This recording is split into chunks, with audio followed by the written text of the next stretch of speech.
Bienvenidos una semana más a nuestro noticiero semanal de Radio Internacional de Noticias. La policía egipcia interviene para impedir que argumentaron en Nueva York ante la comisión. Como noticias nacionales presentamos Medio centenar de asociaciones pro vida han convocado a facilitar datos precisos al respecto a la... Terminaremos con noticias de la Santa Sede. El Vaticano recoge firmas para defender a no nacidos. de la Conferencia Episcopal Italiana. Bienvenidos una vez más a nuestro noticiario semanal de Radio HM. Hoy les saludamos María Fra e Isabel Jordán. La psicología moderna demuestra lo que desde tiempos inmemoriales señalaban ya la Biblia, los filósofos antiguos y la sabiduría popular, que el ambiente influye a la hora de formar personas virtuosas. El filósofo Christian B. Miller, especializado en ética y filosofía de la religión y director de The Character Project, que lleva desde 2010 investigando sobre la conducta humana a nivel psicológico, ha sacado a la luz una colección de informes sobre el comportamiento humano en un libro titulado La escala del carácter, ¿cuán buenos somos? Estas investigaciones concluyen que aunque hay algunas personas con un carácter genuinamente virtuoso, la mayoría de la gente en este aspecto tiene un largo camino por recorrer. Por eso se hace necesario el contar con ciertas motivaciones, ciertos impulsos que lleven al ser humano a escoger y a hacer el bien. En este sentido, tanto la psicología como la sociología han podido constatar que las personas religiosas tienen mejores puntuaciones en los test de comportamiento. Son más generosas, más sociales y menos tendentes al crimen, a las adicciones o a otros vicios. Según Miller, se dedica todo un capítulo de su libro a la relación entre virtud y religiosidad, y hay literalmente cientos de estudios que conectan ambas cosas. Los religiosos son más virtuosos. Tenemos ciertas tendencias al mal y a la vez queremos ser mejores. Por este motivo, rodearnos con el bien, la virtud y la belleza, además de con gente que persigue estos valores, es nuestra mayor ventaja en un mundo en el que el ambiente influye de forma tan determinante. Desde esta perspectiva no tiene ningún sentido y es contraproducente el alejar a niños, adolescentes y jóvenes de una educación virtuosa y de ambientes y actividades donde se les inculca y enseña el valor y el desarrollo de las virtudes. En la España actual y también en otros países de Occidente, padres que no son muy creyentes o incluso agnósticos deciden enviar a sus hijos a colegios religiosos, grupos scouts cristianos e incluso a catequesis, aunque ellos no vayan a misa. ¿Por qué? Los padres quizá no tienen mucha fe, pero creen que los niños crecerán allí en virtudes. De hecho, nos podemos comportar de forma admirable en ciertas ocasiones y luego ser tremendamente malos en otras. La gente puede llegar a hundirse en los rincones más malvados del corazón humano, pero también volar por un cielo de santidad si se apoya en la gracia que Dios nos da en los sacramentos y en un ambiente adecuado. Comenzaremos con las noticias de interés internacional. China. Liberen a Monseñor Agustín Kuitai, obispo de Chuanhua. Hungría. Desciende el número de abortos tras la aplicación de políticas pro familia. Estados Unidos. Avalan que los profesionales cristianos no colaboren con bodas homosexuales. Franja de Gaza. En Gaza se vive entre el miedo y la incertidumbre. Escocia. Monseñor Cusley. Deben colocar a Cristo en la Eucaristía por encima de todo. Pasaremos después a las noticias nacionales. Fallece misionera española en Japón pocos días antes de cumplir 111 años. Vivía bajo un puente y no tenía recursos, pero Cáritas cambió su vida. Retiran material sobre la homosexualidad impartido por una profesora de religión. Padres piden al nuevo presidente respetar la libertad de educación. Derriban otra cruz por errada aplicación de ley de memoria histórica. Y por último comentaremos algunas de las noticias más destacadas de la Santa Sede. Francisco, la Eucaristía es el corazón de la Iglesia. El Papa pide por el buen uso de las redes sociales. Francisco lamenta la muerte del cardenal Obando y resalta su servicio a la Iglesia. El Papa Francisco, difundamos el perfume de una vida santa inspirada en el Evangelio. Liberen a Monseñor Agustín Kuitai, obispo de Chuanhua.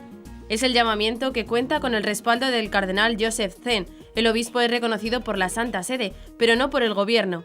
Pasó largos años en campos de trabajo forzado y bajo arresto domiciliario. La Comisión Justicia y Paz de Hong Kong lanzó una campaña para que las autoridades chinas liberen a Monseñor Agustín Kuitai, obispo de Chuanhua, Hebei. El prelado desapareció a manos de la policía a mediados de abril de 2018 y desde entonces se desconoce el lugar donde se encuentra detenido. Monseñor Kuitai, reconocido por la Santa Sede, pertenece a la Iglesia no oficial. Anteriormente padeció varias condenas a trabajos forzados en los campos de reeducación y también estuvo bajo arresto domiciliario debido a su negativa a someter someterse a la Asociación Patriótica, que pretende edificar una iglesia independiente de la Santa Sede. El cardenal Joseph Zen, obispo emérito de Hong Kong, apoya el llamamiento como ya había hecho anteriormente el año pasado. En el llamamiento destacan que Monseñor Cui fue oprimido durante largo tiempo por haber defendido la fe y la libertad de conciencia, por haber rechazado la política religiosa del gobierno que viola los principios de la fe y por haberse negado a inscribirse en la Asociación Patriótica de la Iglesia Católica China y rechazar la guía de dicho organismo. Además, destacaron que en los últimos años la salud del obispo Cui ha empeorado significativamente y se han agudizado sus problemas de salud, padeciendo una grave gastritis, neurastenia, vértigo, etc. Estamos muy preocupados por su situación y condenamos firmemente la violación de los derechos fundamentales y de la libertad religiosa de los ciudadanos perpetrada por el gobierno chino, advirtió la Comisión Justicia y Paz. Volvemos a hacer un llamamiento al gobierno chino solicitando que proceda a 1. Garantizar la seguridad personal y la salud de Monseñor Cui y brindarle asistencia médica adecuada. 2. Respetar la libertad religiosa y liberar inmediata e incondicionalmente al obispo Cui Tai. 3. Liberar a todos los demás eclesiásticos detenidos injustamente, entre ellos al obispo Su Shixi y al sacerdote Liu Hongyan, de la diócesis de Baoding, provincia de Hebei, concluyeron en el comunicado. El apoyo del gobierno húngaro a las familias es la causa que el número de abortos se reduzca más de un tercio de la cantidad que se producían en 2010, de 40.449 a 28.500. También motiva un descenso en el número de divorcios, de 23.873 en 2010 a 18.600 en 2017, y un auge en el número de matrimonios, de 35.520 en 2010 a 50.600 en 2017. Una condición indispensable para el desarrollo social a medio y largo plazo y la sostenibilidad de Hungría es un giro permanente en la tendencia demográfica, dijo Katalin Novák, la ministra húngara para la Familia, la Juventud y Asuntos Internacionales. Este objetivo se puede alcanzar a través de una política familiar estable, compleja, bien orientada y flexible, que sea capaz de adaptarse a condiciones y necesidades cambiantes, añadió. El ministerio de Katalin Novák es responsable de la gestión de la política familiar en el país centroeuropeo. La ministra pronunció un discurso titulado «La política familiar en Hungría en el espíritu de Humane Vitae y Veritatis Splendor» durante el congreso que tuvo lugar en Roma sobre la vida humana, la familia y Veritatis Splendor, dones de Dios, el pasado 21 de mayo. El enfoque húngaro incluye ayudar a las familias a reconciliar las obligaciones laborales y familiares, considerando esto de vital importancia. La política familiar actual en Hungría tiene un amplio programa para ofrecer esta ayuda. El Tribunal Supremo de Estados Unidos ha dado la razón a Jacques Phillips, repostero cristiano de Colorado, que fue sancionado por negarse a preparar un pastel de bodas para una pareja homosexual. En una decisión alcanzada por una mayoría de 7 votos a favor contra 2 en contra, la máxima corte del país ha dictaminado que la Comisión de Colorado, que había decidido que el comerciante debía atender a todos sus clientes, independientemente de su orientación sexual, demostró una animadversión evidente e inaceptable hacia las creencias religiosas. Dicha comisión había dictaminado que el pastelero Jacques Phillips había violado la ley antidiscriminación del estado de Colorado, que prohíbe a las empresas negar el servicio a las personas por razón de su raza, género, estado civil u orientación sexual. La sentencia del Supremo, sin embargo, ahora concluye que la comisión vulneró los derechos religiosos del propio Phillips, aunque no ha emitido una decisión definitiva acerca de en qué circunstancias concretas se pueden hacer excepciones a la ley antidiscriminación basándose en las creencias religiosas. La sentencia abre las puertas a una defensa más efectiva de la libertad religiosa en el país. Hay leyes pro-LGTBI similares en 21 de los 50 estados de Estados Unidos. Están pendientes varias apelaciones en casos similares, incluida una del propio Tribunal Supremo por parte de un florista que no quiso proporcionar flores para una boda civil entre personas del mismo sexo. En Gaza se vive en la tensión y en la incertidumbre. Hay mucho miedo, algunas veces hay algún acuerdo entre las partes que prometen mantener la tregua y en otros momentos hay bombardeos. Pensamos que en cualquier momento puede iniciar una nueva guerra, manifestó el padre Mauro da Silva, desde hace 6 años párroco de la Franja. Después de varios días de cohetes lanzados en la Franja de Gaza y los ataques a Israel, la tensión permanece alta. Mientras tanto, la situación humanitaria de la Franja es siempre más grave. La provisión de energía eléctrica es siempre escasa. Por ahora solo la tenemos por 4 horas, narra el padre da Silva, y no hay mucha más esperanza de que vuelva. Cuando llegué aquí las personas estaban muy disgustadas porque tenían solo 8 horas. En esta época estaban enojados, ahora el sueño es al menos volver a aquellas 8 horas. A esto se agrega la crisis del sistema sanitario, ya pesado antes de las manifestaciones, ahora insostenibles. Vi la situación con mis ojos, continúa el misionero, y muy precaria. Hay muchos heridos llegados de las manifestaciones. Todo esto provocó un colapso en los hospitales. Hay heridos, pero muchos son heridos graves.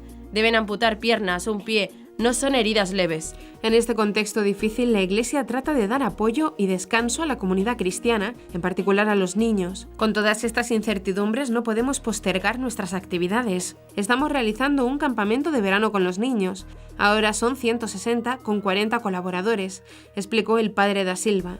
En verano tenemos que hacer un montón de actividades porque es un periodo triste, es el periodo de las vacaciones, están en sus casas, no saben dónde ir, no hay lugares para divertirse. La ocasión no es solo social, sino también espiritual. En medio de todos estos problemas tratamos de predicar la esperanza, nuestra esperanza que es Jesucristo. Y es también una oportunidad para reunir a los cristianos. Los cristianos somos entre 980 y 1000. Trabajamos con todos, jóvenes y niños. Es una oportunidad bellísima para predicar el nombre de Jesús, el perdón y el amor entre nosotros, comentó el sacerdote. En una carta pastoral, Monseñor Leo Cusley, arzobispo de San Andrés y Edimburgo, enfatizó la importancia de asistir a la misa dominical. Señaló que perderse una misa debido a circunstancias extraordinarias, como una enfermedad, es aceptable, pero en circunstancias normales, asistir a misa el domingo es una obligación solemne y vinculante. Si fallamos deliberadamente en este asunto, es un pecado grave y debemos confesarnos antes de recibir la comunión nuevamente, recordó. El domingo, nuestro día de descanso semanal, muestra a la gente de Dios que el verdadero cumplimiento de todo solo se encuentra en el Creador, explicó el arzobispo Cusley. Es un reflejo terrenal del propio descanso eterno de Dios. Cuando a las personas se les recuerda que la vida tiene un objetivo más elevado que la supervivencia física o el beneficio económico. Monseñor Cusley también destacó la importancia de la Eucaristía, asegurando que el sacrificio de la misa es un anticipo del cielo que nos permite hacer un bien real y duradero en el mundo. Sin el poder de la misa, no solo estamos aislados del misterio de la gracia, sino también de Cristo y la comunidad, dijo. El prelado exhortó a los padres a llevar a sus hijos a misa todos los domingos como un buen ejemplo de vivir la fe católica. No hay nada mejor que puedas hacer por ellos que llevarles a encontrarse con el Señor Jesús vivo en la misa todas las semanas. Si les enseñas así a buscar el reino de Dios primero, puedes asegurarte de que Él los bendecirá de todas las maneras que esperas, expresó el prelado. Monseñor Cusley también alentó a los miembros de la archidiócesis a hacer de su obligación dominical una prioridad sobre otros compromisos, diciendo que los católicos deben colocar a Cristo en la Eucaristía por encima de todo lo demás. Venir a misa solo cada 2 semanas u ocasionalmente no es ser fiel a su nuevo pacto. Sin duda no podemos tratar a Cristo, nuestro Salvador, como una opción entre otras para elegir a nuestra conveniencia, expresó el arzobispo. A pocas semanas de cumplir 111 años, falleció la misionera española Victoria de la Cruz García, de la Congregación de las Adoratrices, recordada por un vídeo viral en 2017 en el que se la ve acompañando una canción con castañuelas junto a sus hermanas de comunidad en Tokio, Japón. Así lo confirmó la Secretaría General de la Congregación de las Adoratrices. Se indicó que en la madrugada del lunes 4 de junio, la religiosa falleció a causa de un paro cardíaco. La hermana Victoria nació el 24 de junio de 1907 en Málaga. Llegó por primera vez a Japón en 1936, donde fue testigo de la Segunda Guerra Mundial y los ataques a Hiroshima y Nagasaki. Según la diócesis, tras vivir unos ejercicios espirituales en su niñez, Victoria de la Cruz decidió que quería ser religiosa adoratriz e ingresó en el noviciado de Guadalajara. Luego, a pesar de que en 1931 un familiar la sacó del convento debido a la difícil situación del país y fue enviada a Málaga, Victoria deseaba con todo su corazón regresar a la vida religiosa, lo que finalmente hizo. En 1936 fue destinada a Japón, viaje que realizó en barco y que le llevó 2 meses. Cuando se inició la Segunda Guerra Mundial, 3 años después de su llegada a Tokio, Victoria de la Cruz tuvo que marchar a las montañas de Karuizawa, al norte de la capital, junto a las religiosas de su comunidad. Durante sus años como misionera, Victoria trabajó en varios colegios de Japón, fue condecorada por el gobierno y fue superiora en varias de las comunidades. Es extraordinaria, se curtió en la Guerra Mundial y después del conflicto trabajó incansablemente por las jóvenes que debido a la penuria emigraban a la ciudad. agregó la religiosa Madre Elisa, que la conoció.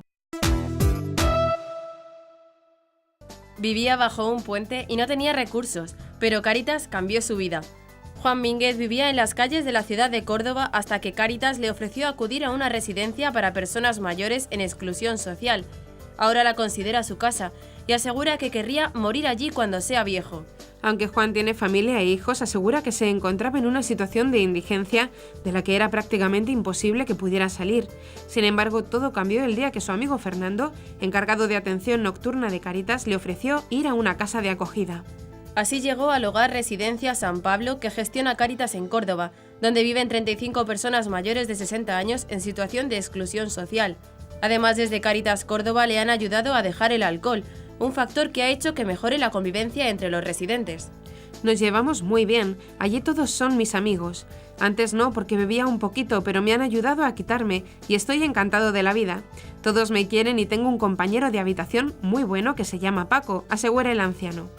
Juan, que ahora tiene 70 años, considera el hogar Residencia San Pablo de Cáritas como su casa y asegura que querría morir allí cuando sea viejo, porque según afirma, su vida sin Cáritas sería estar por ahí tirado debajo de un puente. Finalmente, Juan afirmó: «Animo a quien necesite ayuda que acuda a Cáritas». La Consejería de Educación del Gobierno valenciano ha retirado el material de la profesora de religión del Instituto Marcos Zaragoza de la Vila Joyosa, en Alicante, por enseñar a sus alumnos que los actos homosexuales deben evitarse siempre porque suponen un grave desorden moral, como enseña realmente la Iglesia Católica. La denuncia partió del alumnado de este centro educativo hace 3 semanas, cuando hicieron público en redes sociales el contenido de las fichas que la docente ha venido utilizando en primero de bachillerato. La respuesta de Educación no tardó en llegar. A los pocos días se presentaron en el Instituto Público del municipio alicantino el inspector educativo y personal del PREVI, el órgano de mediación que regula la prevención de la violencia escolar. Una vez comprobados los hechos que publicó el diario.es, se emitió un informe con la finalidad de requerir por escrito al centro la retirada de las fichas didácticas, como finalmente ha ocurrido. Fuentes de la dirección del instituto se han negado a realizar declaraciones mientras desde la consejería apuntan a la posibilidad de sancionar a la profesora. Se está estudiando si se abre un expediente a la docente, aseguran. El texto objeto de la denuncia expone la visión católica sobre la homosexualidad y los actos homosexuales. La homosexualidad contradice el plan para el que Dios creó al hombre y a la mujer. En ella no hay posibilidad de expresarse el amor fecundamente. La condición puede ser en algunos casos inculpable, pero los actos homosexuales habrán de ser evitados siempre, ya que suponen un grave desorden moral. Ante una desviación de este estilo, la solución está en intentar sanarla y no en justificarla, expone la ficha difundida en redes y por la que la profesora está siendo objeto del expediente. Ante el reciente cambio de gobierno y a la espera de conocer las medidas que se vayan a adoptar en materia educativa, la Federación España Educa en Libertad recordó que la Constitución española y los tratados internacionales suscritos por España garantizan la libertad de educación, la libertad ideológica, religiosa y de conciencia, y el derecho de los padres a elegir formación religiosa, moral, pedagógica y o filosófica que quieren para sus hijos. Sin embargo, advirtieron que el adoctrinamiento en las aulas y la intromisión del Estado no han cesado, pues se llevan a cabo mediante asignaturas piloto, como es el caso de Castilla-La Mancha, o mediante charlas, talleres y diversas actividades en los centros educativos, impartidos incluso por colectivos LGTBI, a los que se permite la entrada en los centros sin conocimiento de los padres. Se están inculcando a los menores los postulados de la ideología de género y una visión particular y reduccionista de la sexualidad, lo que afecta a la libertad de conciencia y conculca derechos fundamentales consagrados en la Constitución, denunciaron. Además, indicaron que, al negar los fundamentos naturales o biológicos de la identidad psíquica, la ideología de género rechaza los principios elementales de la psicología evolutiva, sometiendo a una crisis innecesaria la maduración psicoafectiva de los menores. En este sentido, alertaron de la modificación de los currículos de las etapas educativas, como es el caso de la Comunidad de Madrid, para adaptarlos a dichas exigencias, y también de lo que diversas administraciones están haciendo llegar a los centros educativos, protocolos de actuación que conculcan derechos fundamentales, vulneran la neutralidad ideológica y que ponen en cuestión la patria potestad de los padres. Para evitar esta intromisión ilegítima de los poderes públicos en el papel de los padres, la Federación España Educa en Libertad ha editado una guía para educar en la libertad que incluye un modelo de solicitud de información y consentimiento expreso sobre cualquier actividad realizada en los centros educativos en relación con cuestiones moralmente controvertidas. El Ayuntamiento de Valduixo, en Castellón, retiró el 6 de junio la Cruz de los Caídos en un supuesto cumplimiento de la Ley de Memoria Histórica, a pesar de que cientos de vecinos de la localidad se reunieron en las calles cercanas para manifestar su rechazo a la demolición. El día anterior, el martes 5 de junio, a primera hora de la mañana, unos 50 vecinos del pueblo, miembros de la plataforma Salvemos la Cruz de la Plaza de la Paz, impidieron el derribo del símbolo cristiano al sentarse en torno a este. Sin embargo, en las primeras horas del miércoles 6 de junio, la Guardia Civil cortó el acceso a la Plaza de la Paz, en donde se encontraba la cruz, para que no pudieran impedir su derribo. El ayuntamiento atribuye la demolición al cumplimiento de la Ley Estatal de Memoria Histórica y la Ley Valenciana de Memoria Democrática y para la Convivencia 2017. Por su parte, la Asociación Española de Abogados Cristianos presentó la semana pasada más de 13.000 firmas para impedir la retirada de la cruz, y aseguraron que han presentado una querella contra Tania Baños, alcaldesa de la localidad, por prevaricación e incitación al odio por el derribo del símbolo religioso de la Plaza de la Paz. Polonia Castellanos, presidenta de la Asociación Española de Abogados Cristianos, aseguró que no es la primera vez que esta alcaldesa ataca a los cristianos, porque hace menos de un año eliminó calles con nombres como la Sagrada Familia o Juan Pablo II. El monumento no incumple la Ley de Memoria Histórica, ya que desde 1979 no contiene ningún simbolismo político, precisó Castellanos. El Papa Francisco celebró este año la solemnidad del Corpus Christi en la localidad de Ostia, a las afueras de Roma, y explicó que la Eucaristía es el corazón palpitante de la Iglesia, la genera y regenera, la reúne y le da fuerzas. En la misa que presidió en la parroquia de Santa Mónica, antes de la procesión por las calles, el Papa habló del Evangelio de la Última Cena y explicó lo que Jesús prepara para nosotros y cómo nos pide también que nos preparemos. Prepara un lugar y una comida, un lugar mucho más digno que la gran sala arreglada del Evangelio. Es nuestra casa espaciosa aquí abajo, la iglesia, donde hay y debe haber puesto para todos. Pero nos ha reservado también un lugar arriba, en el paraíso, para estar junto a Él y entre nosotros para siempre. Unos dones que nos sirven para vivir, añadió. Pero la Eucaristía nos prepara también un puesto arriba en la eternidad, porque es el pan del cielo. Viene de allí, es la única materia en esta tierra que sabe realmente a eternidad. Es el pan del futuro que ya nos hace pregustar el futuro infinitamente más grande que cualquier otra expectativa mejor. Es el pan que sacia nuestros deseos más grandes y alimenta nuestros sueños más hermosos. Es, en una palabra, la prenda de la vida eterna. No solo una promesa, sino una prenda, es decir, un anticipo concreto de lo que nos será dado, explicó el Papa. En su homilía también denunció que existen personas que carecen de un lugar digno para vivir y del alimento para comer. Todos conocemos a personas solas que sufren y que están necesitadas. Son sagrarios abandonados. Nosotros, que recibimos de Jesús comida y alojamiento, estamos aquí para preparar un lugar y un alimento a estos hermanos más débiles, recordó el Papa.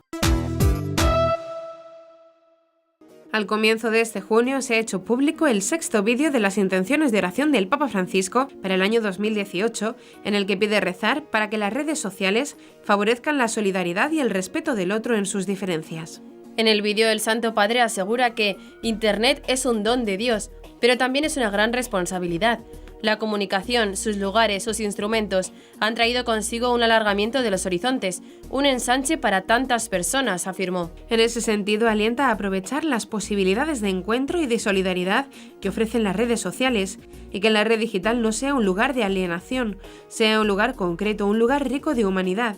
Pidamos juntos para que las redes sociales no anulen la personalidad de cada persona, sino que favorezcan la solidaridad y el respeto del otro en sus diferencias, concluyó el Papa en el vídeo. En un telegrama al cardenal Leopoldo José Brenes Solórzano, arzobispo de Managua, el Papa Francisco ha lamentado la muerte del cardenal Miguel Obando, quien fuera arzobispo de Managua. El pontífice asegura en el escrito que, al recibir con dolor la noticia del fallecimiento del eminentísimo cardenal Miguel Obando Bravo, arzobispo emérito de Managua, expreso a vuestra eminencia mi sentimiento de pesar, rogando que tenga la bondad de transmitirlo también a los miembros de la Sociedad de Don Bosco, a los familiares del difunto prelado y a cuantos forman parte de esa amada archidiócesis.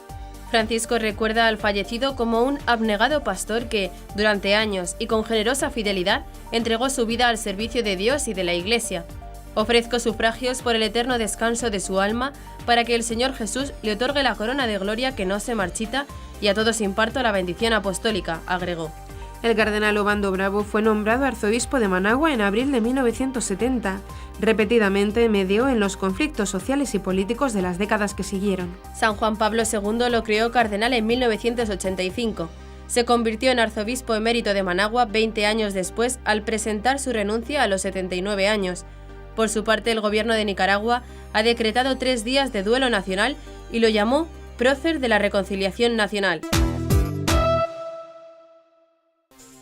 En una nueva catequesis sobre el sacramento de la confirmación en la audiencia general del 6 de junio, el Papa exhortó a la evangelización a través de la sencillez del Evangelio. En esta ocasión se centró en los efectos que el don del Espíritu Santo hace madurar en los que reciben la confirmación, llevándoles a ser a su vez un don para los demás. Es característico del Espíritu descentrarnos de nuestro yo para abrirnos al nosotros de la comunidad cristiana, como también al bien de la sociedad en la que vivimos, explicó el Papa. Francisco invitó a pensar en la Iglesia como en un organismo vivo, compuesto de personas que conocemos y con las que caminamos, y no como en una realidad abstracta y alejada. La confirmación vincula a la Iglesia universal, dispersa en toda la tierra, alcanzando activamente a los confirmandos en la vida de la Iglesia particular a la que pertenecen, con el obispo a la cabeza, que es el sucesor de los apóstoles. El Papa explicó que por eso el obispo es el ministro ordinario de la confirmación. Francisco afirmó que el espíritu es creativo y repetitivo, y sus dones suscitan sinfonía y no monotonía. La confirmación se recibe una sola vez, pero el dinamismo espiritual suscitado de la Santa Unción es perseverante en el tiempo. Los animó a pedir la asistencia del Espíritu Santo en sus vidas para que les conceda la valentía de comunicar y anunciar la alegría del Evangelio, con palabras y obras, a cuantos se encuentren en el camino de la vida, concluyó el Papa. Y hasta aquí nuestro informativo semanal, esperamos que haya sido de su agrado. Recuerden que pueden seguir escuchándonos siguiendo el resto de nuestra programación en directo a través de la web www.radiohm.net. En ella podrán encontrar también distintos podcasts con los informativos anteriores y otros audios que también pueden ser de su interés. Seguiremos estos días informando de las noticias de la Iglesia y del mundo a través de nuestros breves espacios informativos que les ofrecemos todos los días, cada media hora aquí en Radio HM 88.9 FM y HM Televisión. Ayer, hoy y siempre la verdad. Gracias por habernos acompañado. Les han informado María Fra e Isabel Jordán. Hasta la próxima semana.